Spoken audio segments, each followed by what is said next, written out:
পুরো টলিউড ইন্ডাস্ট্রিটাই ভরে গেছে রাজনীতিতে। সেই জন্য জিদ্দা প্যান ইন্ডিয়ায় প্রথম মুভি রিলিজ করার পরেও তার হাত ধরে সবাই প্যান ইন্ডিয়ায় মুভি রিলিজ করার উদ্যোগ নিয়েছে। তবুও জিদ্দার পজিশন সেই রাজনীতির চক্করে পড়ে যেখানে থাকার সেখানেই রয়ে গেল। জিদ্দার তবু হ্যাটারের পরিমাণ এত বেঙ্গলে যে জিদ্দাকে নিজের পরিশ্রম করা সত্ত্বেও সে তার নিজের জায়গা পাচ্ছে না তার মুভি তো একমাত্র রাজনীতির জন্য, কারণ বেঙ্গলে তাকে কোনো হল লিস্টই দেওয়া হচ্ছে না ঠিক মতো।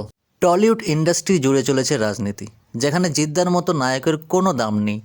তার এত ভালো পারফরমেন্স, এত ভালো অ্যাক্টিং স্কিল থাকা সত্ত্বেও সে কোনো দাম পাচ্ছে না টলিউড ইন্ডাস্ট্রিতে। সে সব কিছু করছে নিজের যোগ্যতায়, নিজের ট্যালেন্টে।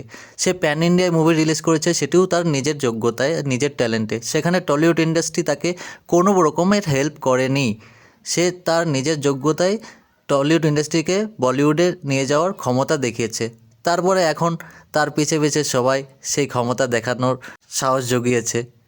সেই হাত ধরাটাও কিন্তু জিদ্দার হাত ধরেই প্যান ইন্ডিয়ায় মুভি রিলিজ করা। তার আগে হয়তো কোনো হিরোই কখনো ভাবেনি যে তারা প্যান ইন্ডিয়ায় মুভি রিলিজ করবে, সেখানে জিদ্দার সঙ্গে আরও অন্যান্য নায়কের তুলনা করছে। সাবাস যারা জিদ্দাকে তোমরা হেট করো, তোমরা জিদ্দার মতো হিরো জীবনও কোনোদিন কখনো খুঁজে পাবে না। জিদ্দার জায়গায় আছে।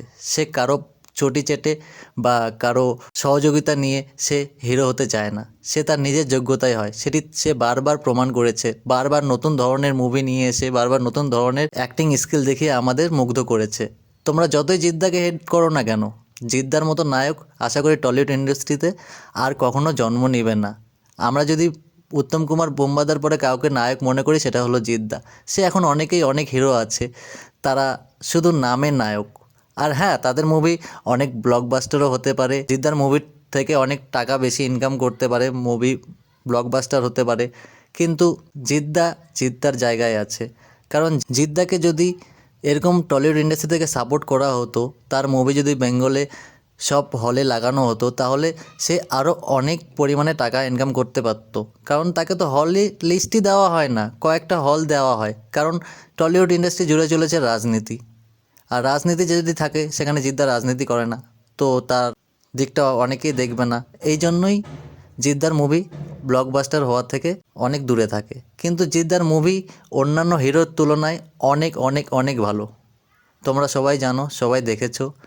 তো তোমরা যারা জিদ্দাকে ভালোবাসো, তো আমার এই ভিডিওটি অবশ্যই শেয়ার কমেন্ট করবে। আর ভিডিওটি যদি ভালো লাগে তো লাইক কমেন্ট শেয়ার করতে ভুলবে না। কারণ জিদ্দাকে যদি তোমরা আরও এগিয়ে নিয়ে যেতে চাও, তো আমার এই ভিডিওটিকে প্রচুর পরিমাণে শেয়ার করো আর এই কথাটি সবাইকে জানাতে সাহায্য করো। এই নিয়ে আজকের ভিডিওটি শেষ করছি। বাকি ভিডিও নিয়ে তোমাদের সঙ্গে আবার খুব তাড়াতাড়ি দেখা হচ্ছে। তো আজকের মতো সবাই ভালো থাকবেন, টাটা।